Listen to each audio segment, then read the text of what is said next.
morning, good morning. Come on in. We'll get started. I'm glad that you're here this morning. Did you know we're turning up the temperature outside? It started the process. But then tomorrow we're getting more rain, and so that's not a horrible thing. If you grew up on a farm, you never shun the rain. You just hope that it might rain in spurts to where you can still get the crops in the field or whatever might be happening. But I love, what was that? I'm trying to be on. Still nothing? Nothing coming through. It was coming through. What did we do? I am unmuted. 583.75. Turn me up louder just to see if that's it. Well, you can hear me. Thank you, Lita. Testing. 174378. Yeah, it's not happening somewhere. Am I not coming through live stream either? Yep, no. Coming through loud and clear? Oh, great. 1 second.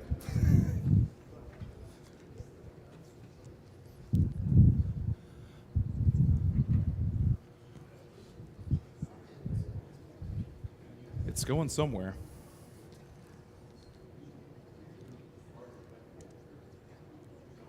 All right. Well, try it now. Is it better? Can you hear me now? Let's turn that up a little. All right. Anything now? I'm hearing it come through the speakers, but some speakers, but not all speakers.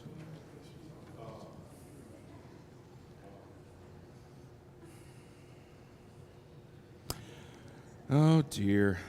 What happened?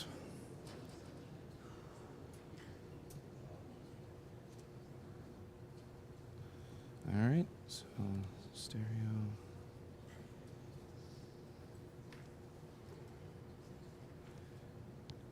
All right, anything? Man, it is not coming through.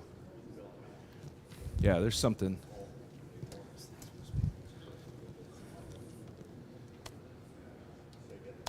Yeah, it's not coming through anywhere. Because it's the speakers. You're getting it through there just fine. It's something to do with the speakers.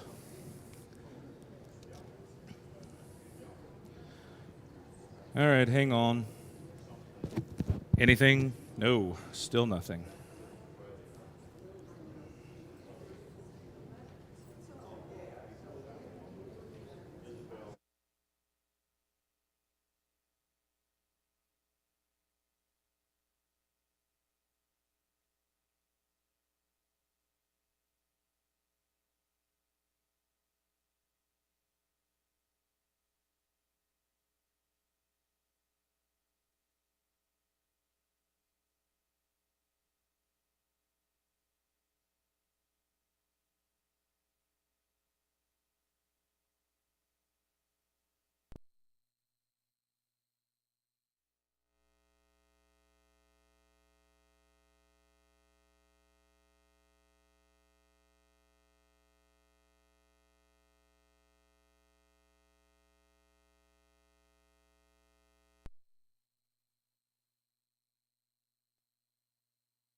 for this app. Yes.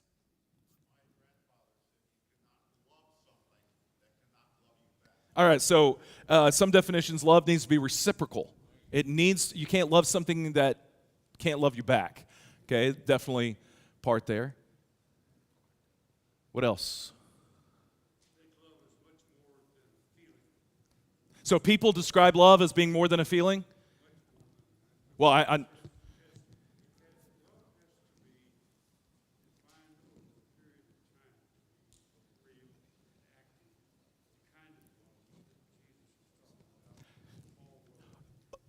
agreed. So I guess, okay, so some people will describe love of being a long-term understanding, definitely. We're going to get into what Jesus said here in a little bit. Actually, we're going to look at just what Scripture said, not just what Jesus said. Love is one of those concepts that I agree, it's watered down in a lot of ways. I was saying a lot of people kind of focus and they think of it in their own uses and their own ideas of what this is. And then some people want to just define love by what their, and I'm just going to put this broadly, what they believe their religion is telling them about love. And so they want to narrowly define it there. And we kind of get in some button heads together when one person's talking about one love and another person's talking about a different kind of love, and we're not on the same page. And so the reason I wanted to start there is because in this class, we're talking about the fruit of the Spirit. Described in Galatians 5, the very first one mentioned is love. And so I want us to be on the same page of what Paul is talking about whenever he says the fruit of the Spirit is love. So now give me some ways in which love is defined according to Scripture. What are some thoughts that you have?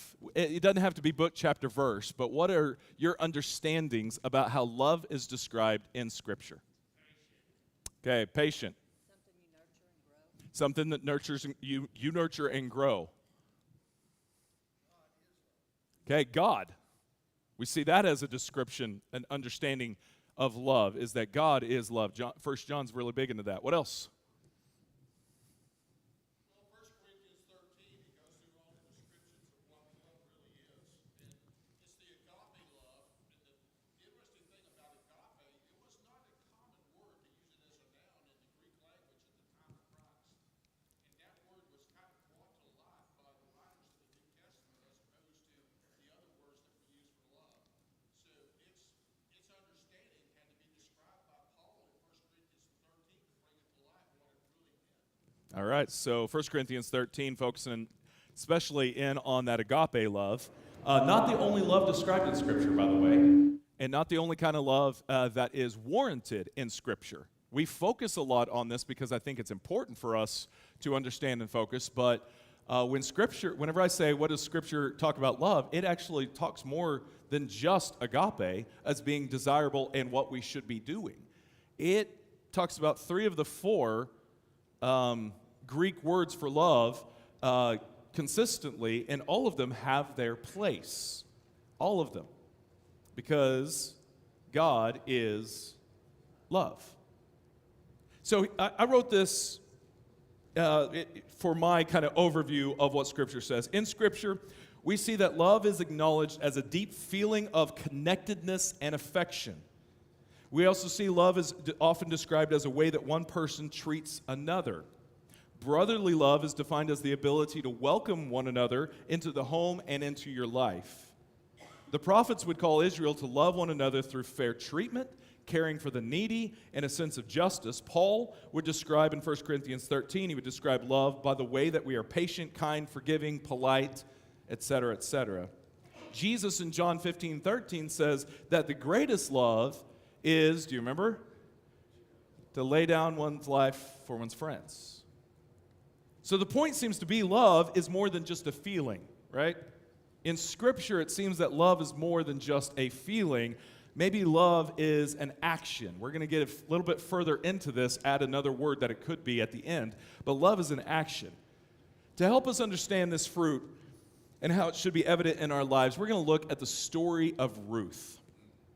Because Ruth is a story that defines and helps us understand, practically speaking, what love is. So, the story of Ruth starts off with a tragedy. Real quick, when does the story of Ruth take place? Anyone remember? If you want to cheat, go ahead and go to the very first verse of Ruth. And that's not cheating, that's just knowing, how to prepare for the test and examination. During the prophets, close. What was that? During the time of the judges. Now, why is that significant? Okay, the judges were running the country, but they're not doing a great job. I mean, for lack of better words.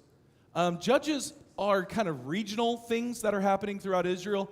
Some judges overlap with each other. A lot of them are just in regional pockets in which they call people back to the Lord.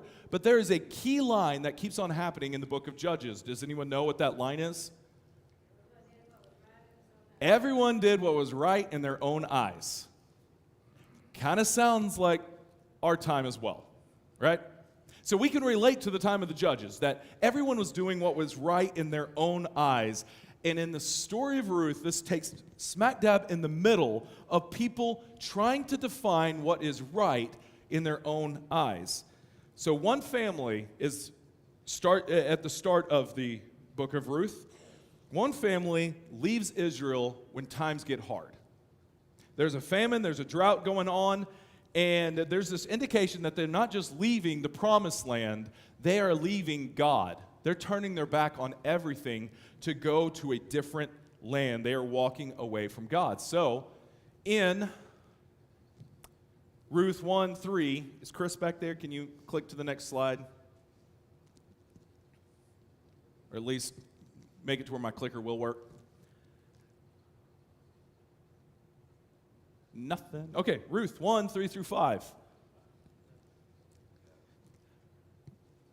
Now, Elimelech, Naomi's husband, died, and she was left with her 2 sons. They married Moabite women, one named Orpah and the other Ruth. After they lived there about 10 years, both Mahlon and Chilion also died. This is the husbands to the sons of Elimelech, the husbands to Orpah and Ruth. Mahlon and Chilion also died, and Naomi was left without her 2 sons and her husband. All right, so that's the situation. How would you describe the situation that these ladies find themselves in now? Desperate. What? Destitute. How else? What? Maybe why? Why desperate? Why destitute?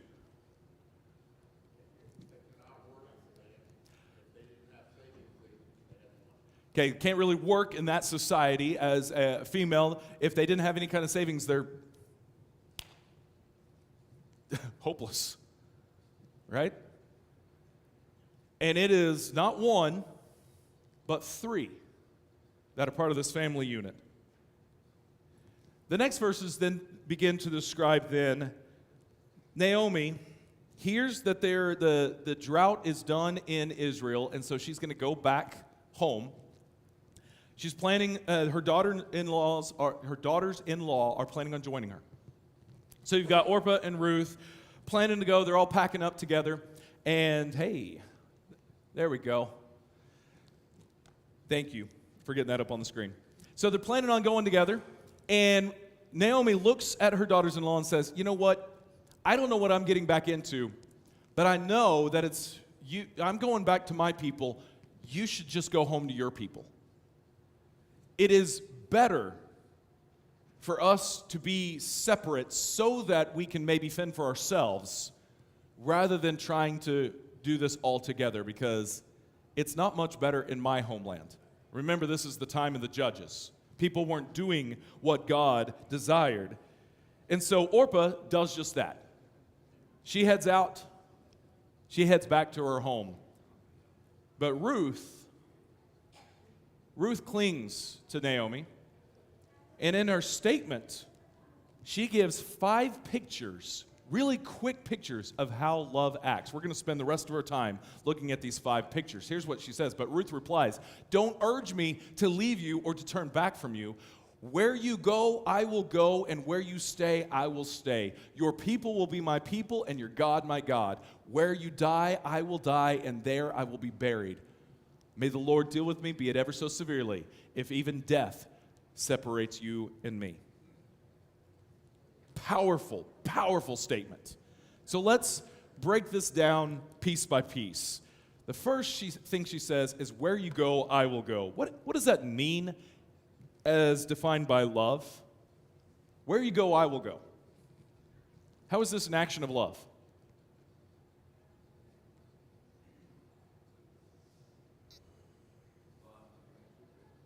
What was that? Okay, there's a bond between two people. So this means in love, we share a direction, right? You're walking together. If you choose to love someone, I just even think of marriage vows. Like some of the things that are said in a marriage vow are that I will go with you through thick and thin, through whatever life brings, whatever it holds. I will go with you through it all. I will go where you go. Chris?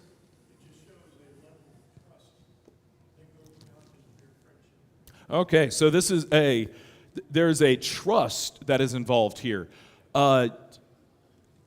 Ecclesiastes, I believe, is the one that says two people can't, they have to walk together, they have to agree upon a destination to walk together type of, wow, the language has just lost me. But it is more than just this casual acquaintance that I'm glad to see you from time to time. Case in point, just yesterday, I met up with one of my high school friends and her family. She lives not all that far from us. She came up to the area. We did some putt-putt golf together. I hadn't seen her in about 8-9 years. And this dear friend from high school, I love her in that as that friend. But here's the thing. When we left, we parted directions. She went back to her home. I went back to mine. We may not see each other for another 8 years. That is not necessarily the sharing of the same direction. Now, that love is still there. And so that direction has to be nurtured and understood, that we may be apart, but we can still be together. But you have to work for it. And sadly, I would say that this friend of mine works more for the relationship than I have.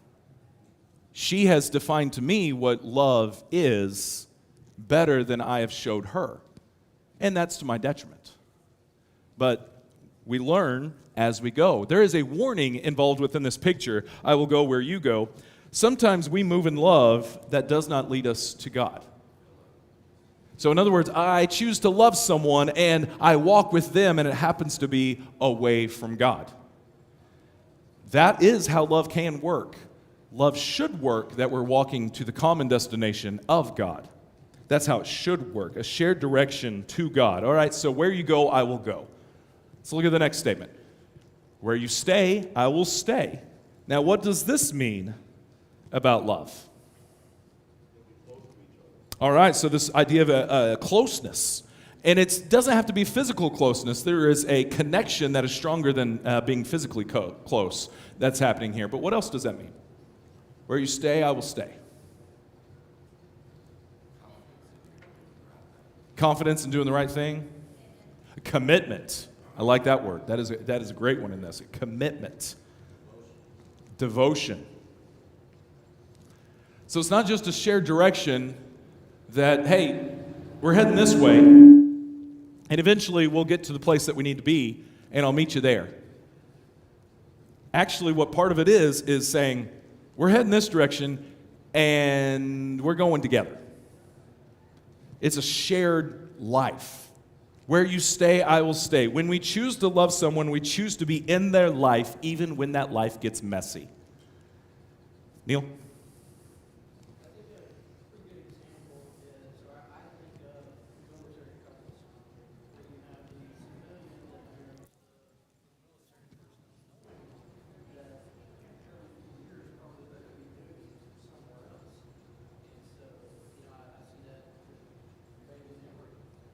Right.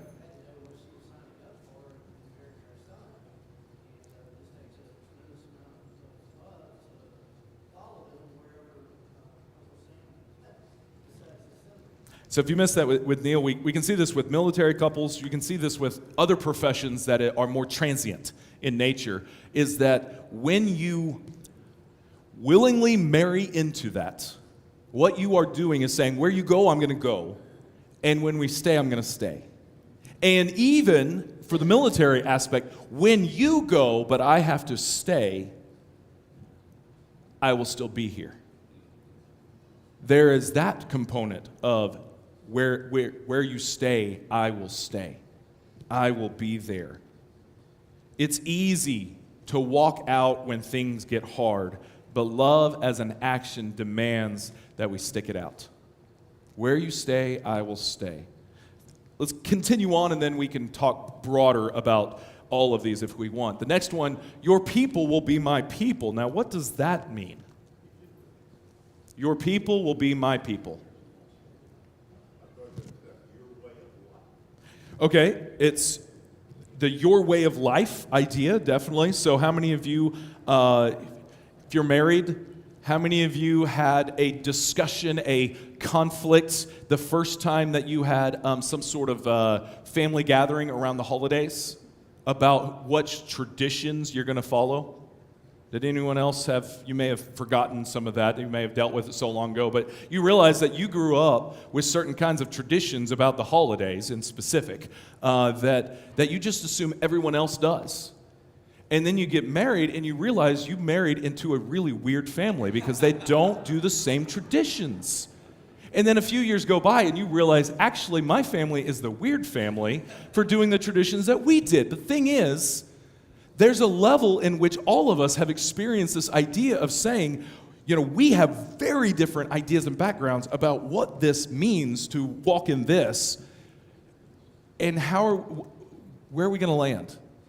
What is this going to look like? A lot of times it fits, for that situation, fits to compromise. Well, Thanksgivings will be with your family, Christmas will be with my family. It may be that that's just the natural and easy compromise, but sometimes it gets more difficult. Your people will be my people. What else does that mean? Well, Rakina Faulkner used this example one time that said there was a young lady, and when she got married at her house, her dad had always cooked breakfast. And then, of course, the husband, his mom always cooked breakfast. So when these two come together, there was kind of a little had to be a meeting of the ways to decide who was going to cook breakfast and what was going to happen. Even small things like that. Oh, yeah. Discussions about, there was one young lady, and she had been married for a while, and her husband asked when she was going to wash the sheets.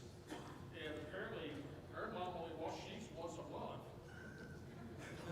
So there was all these weird things come into play here. And then if you talk about international marriages, I have friends that are married folks from Asia, and there's a lot of family things that are completely different. It's just amazing what you can get into. So, speaking of international marriage, then heading back to the story, what nationality is Ruth? Moabite.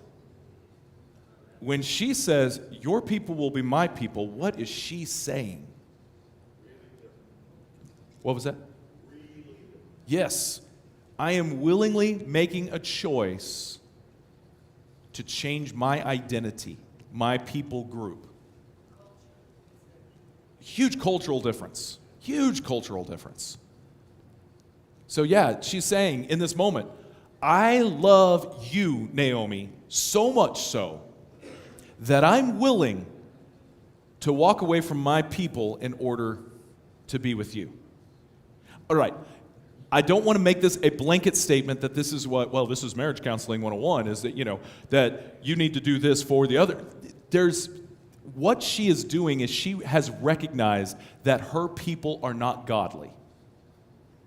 She's not just walking away from tradition, she's walking away from ungodliness toward godliness, okay? So we can't just use this as a catch-all for our marriages of saying, well, honey, you need to leave your people because it's my house and it's my people.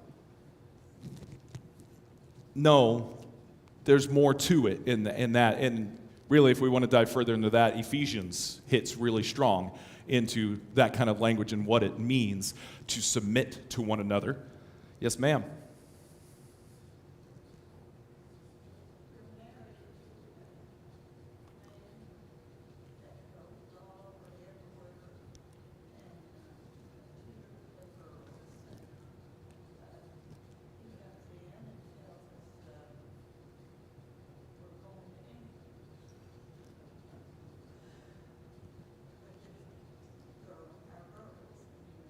Right.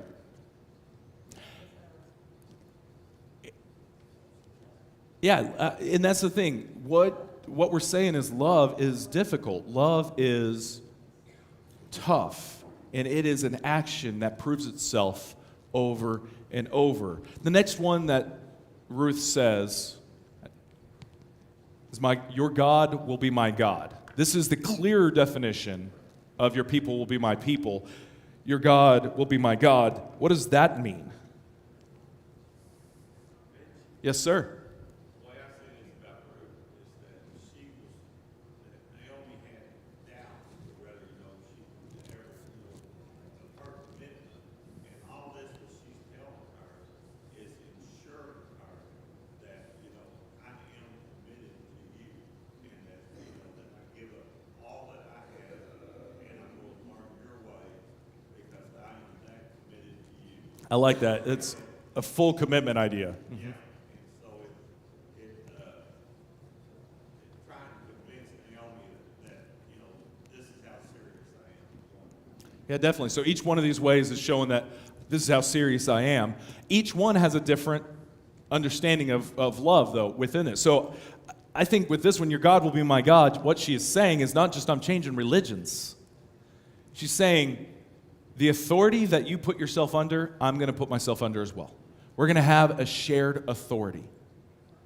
This is why Scripture says, do not be unequally yoked with an unbeliever. It's not because unbelievers are bad, vile, horrible people in that regard. It's that we don't share the same authority. And if we don't share the same authority, it's really hard to be in together with love. Not impossible. It's just harder. And full love of action shares a common authority. Your God will be my God.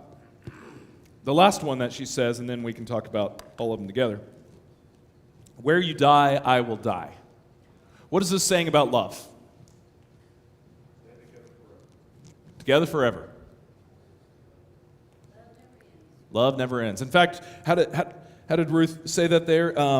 Where you die, I will die and be buried. May the Lord deal with me, be it ever so severely, if even death separates you and me. So she's not even saying death will separate. Where you die, I'm going to die, but death is not going to separate us even. If you die on the way, guess what's going to happen? I'm carrying you. If I die on the way, I figure you'd do the same. Or if it's not even on the way. It's not just till death do us part. It is till death and beyond. Because love has no end. Love is in for the long haul. Doesn't even stop. I love that.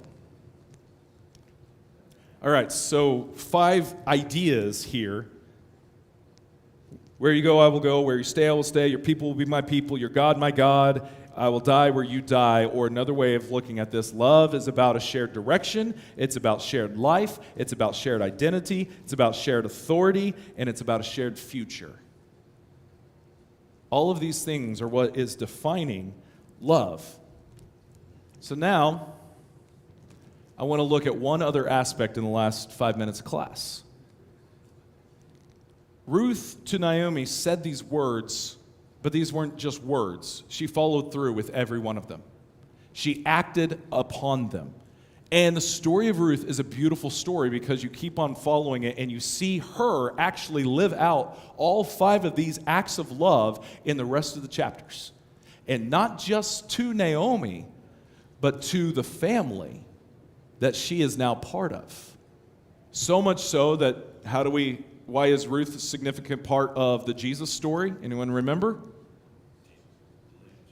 Lineage of Jesus? How? In what connection?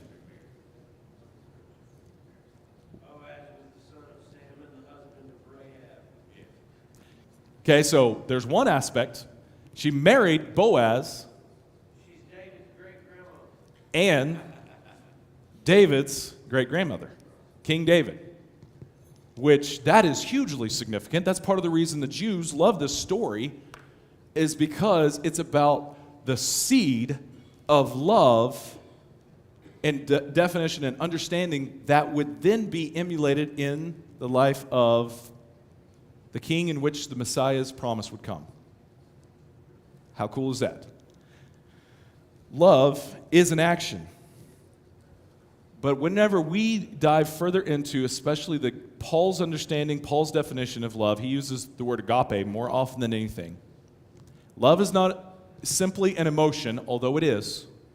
Never doubt the fact that love can give you feeling.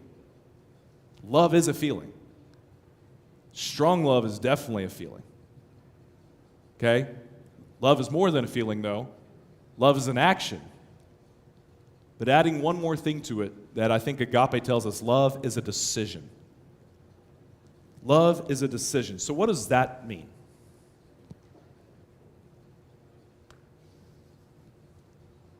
Not just feeling, rationality. Not just feeling, it's what? Rationality. There's a rationality, okay? Love is decision. How does that play out? What does that look like? What does that mean? You're faced with a decision saying, what would love do? What is the right thing? I'm going to do, follow through and act on. What is the loving thing? Show. So any decision that we come up with, if we can ask the question, what would love do here? Which, if we know that God is love, then we're really asking what would God do in this situation? But some of us need that a little bit more tangible of like, what is the most loving thing for me to do in this situation? You know, it may be that, that you're the breadwinner of the family and you get offered a new role, a new position, and you're going to get a raise, you're going to get these things, these accolades with it, and you're like, man, that is fantastic. And you question, should I take this? And you're weighing pros and cons and going from there of saying, what is the most loving thing to do ought to be really a part of our decision making. Because it may be that the most loving thing for my family to do is to not take the promotion, because with that promotion comes a move that would be detrimental to my family. Or it comes more time that I'm going to be having to spend at work, which means my kids won't see me. Even though they'll have more money, they're not going to have the relationship with their dad. So what is the most loving thing to do? Whenever that's our decision and rationale process, it probably keeps us into a better situations, or at least more godly situations, than if we had another viewpoint. Jana, you had your hand up. It's basically just, I don't know, it's just like it's your guide for whatever. So this guide, this for whatever I'm doing, there's this guide involved. And so, yes, John. John 13:34, the commandment I give you, love one another as I have loved you, so you must love one another. That's our God. Yeah, so in John, we have Jesus saying, this is a command I've given to you. You must love one another. So with it, tying back, I need to wrap this up real fast. Tying it back then to the fruit of the Spirit. Last week we talked that fruit is something that is an outpouring of being connected to the right vine, being connected to God. When we are connected to God, we will have the first fruit of the Spirit, love.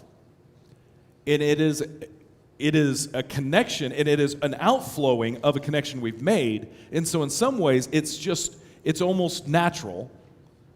But we know that love is not natural. It's hard, it's difficult. And because of that, this is where we get the tension of understanding, how does fruit work with my, not my ability, what's the word here? My striving. I need to strive to love but it is also a fruit that is a natural outflowing. And I think a lot of that tension is the partnership that you have with God. When you are in partnership with God, you are working toward the commitment of love. And God is blessing through that love, working together to develop the fruit that the world can see. All right, next week we'll hit the next fruit of the Spirit and continue on. And I'm sorry with the sound issues and getting started late. Didn't have as much discussion as I was hoping for, but I appreciate y'all bearing with us, and thanks to them for getting it ready.